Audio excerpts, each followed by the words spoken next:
My grandfather called over my auntie Ethel, who's my father's sister, and he said to Ethel, I've got a task for you.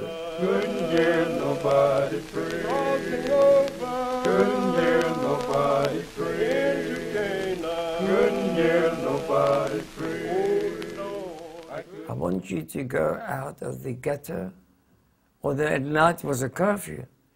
I want you to go out to bring me a piece of bread. So my auntie Ethel, she survived Auschwitz. She died in New York. She said, she looked at him and says, why do you want bread? She says, I insist, I want you to bring me a piece of bread. So she says, all the years you suffer in silence and the pain of hunger is the worst pain ever out. And you never complained.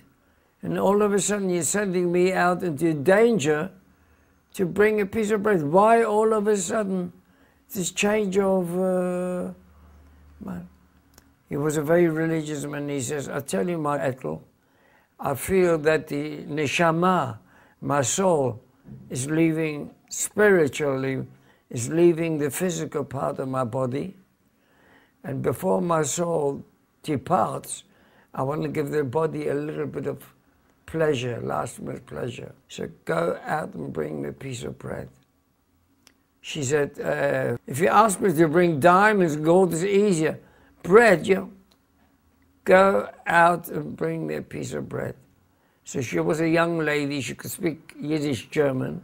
She made herself look very nice, and she took a chance. In the Jewish religion, it says, honor your father and mother. If your father orders you something, you got to do it, and you get rewarded in this world and upstairs. So she took her life into her own hands. She went out of the ghetto, and she ended up where the German soldiers lived in the barracks. And she started digging through the dustbins in case she found a bit of... Suddenly the door flew open, and a German soldier in his pajamas stood there, looking. And he shouted to her in German, "Was machst du? What are you doing here?" So she was a young girl, an honest person. She said to him in half Yiddish, half German, look, I've got a father, he's very religious, and he insisted I go out a piece of bread.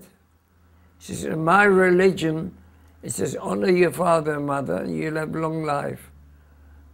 And the German was just going to take his revolver and shoot her like you shoot a dog. And she said, if I don't do what my father says, then I lose the mitzvah of kabed es avicha v'semecha. If I do, I might lose my life. You're looking at this revolver. So for some reason, she hit a very soft note to the German, so, some sort of pitiful note. And he went aside, and he brought her a loaf of bread. And she made her way back to the ghetto, and she helped up my grandfather, the one who wrote to me. She helped him up.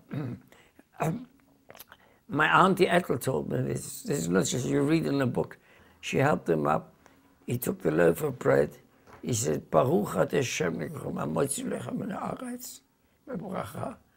And he died. I don't know if he died immediately, a few minutes later, a few hours later.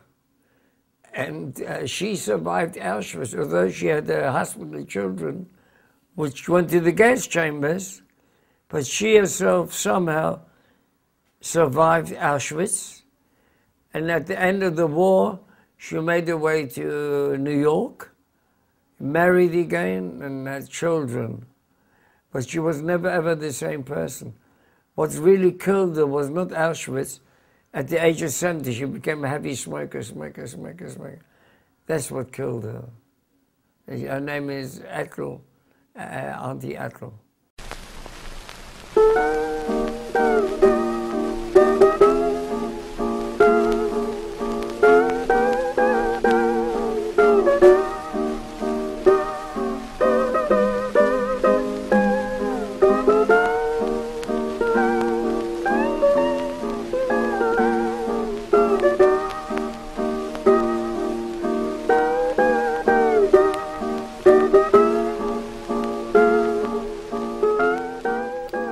through the Yad Vashem, and I recognized all the pictures because I was born in Berlin.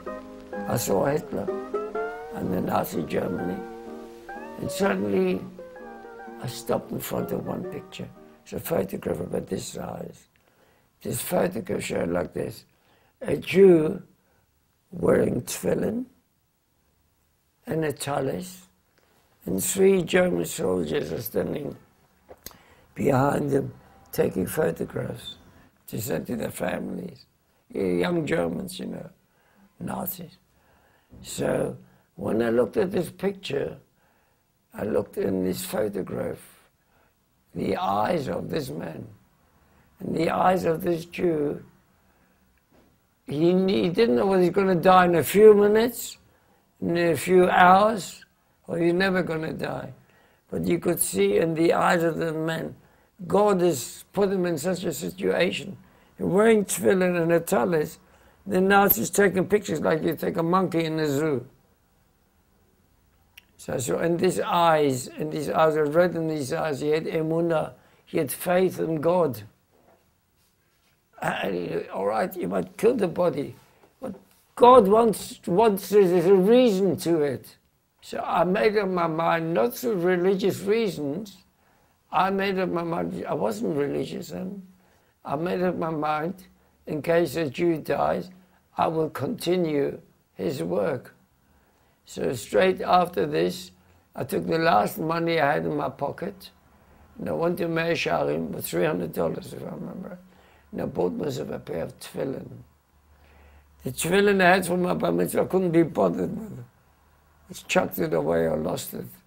And I bought myself a pair of tefillin, not for myself, not to become religious.